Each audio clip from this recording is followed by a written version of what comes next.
Dovrà sfilarla dalla testa del re.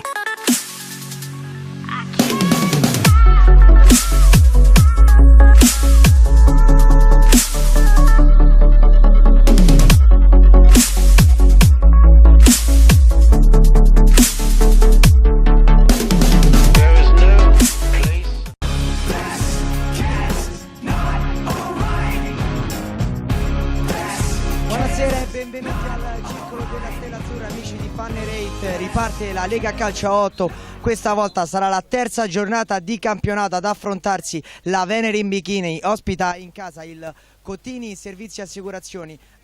E ancora la Venere in possesso con Pucci, pallone dentro verso Temperini che gira di testa e subito la grandissima parata di Galassi. E non vanno subito alla ricerca della profondità, ci prova però in questo momento Di Nunzio e la parata del numero 1 del Cottini Galassi. Ancora una volta pallone che si infrange sulla barriera, poi la palla giunge ancora in area, Dorazio viene steso da Matteo Santi, cartellino giallo per l'estremo difensore e calcio di rigore per il Cottini Servizi Assicurativi.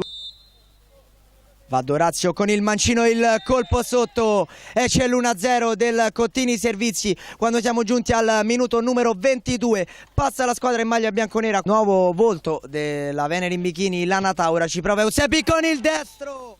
Andrea Eusebio, ancora lui, è sempre il suo nome a marchiare il tabellino della Venere in Bikini, uno spettacolare 1-1.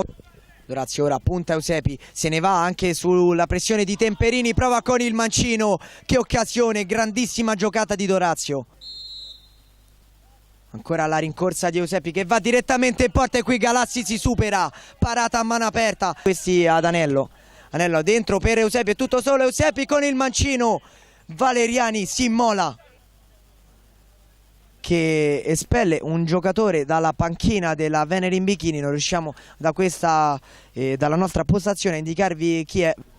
Qui Navarra conquista un altro rimessa al laterale, ma arriva ora il triplice fischio finale che sancisce la fine del match 1-1 fra Venere in Bikini e Cottini Servizi Assicurativi. Un risultato sicuramente che ci può stare perché le due squadre si sono alternate per quanto riguarda la mole di gioco in campo. Un pareggio che però non permette alla Venere in Bikini di staccare l'M Servizi ed andare da sola in testa alla classifica. Diciamo mezzo pieno comunque, perché la prestazione della squadra è stata ottima, noi ci conosciamo da poco, loro buona squadra, bella squadra veramente, il ritmo era molto alto, quindi il pareggio era giusto secondo me. Bilancio buono, potevamo fare anche meglio, la seconda partita è stata un po' una partita a parte secondo me per il livello della nostra squadra, che farà molto bene, però il bilancio è buono, dai, 4 punti, ce ne potranno stare forse uno in più, sì dai, forse era un po' più giusto per la nostra squadra.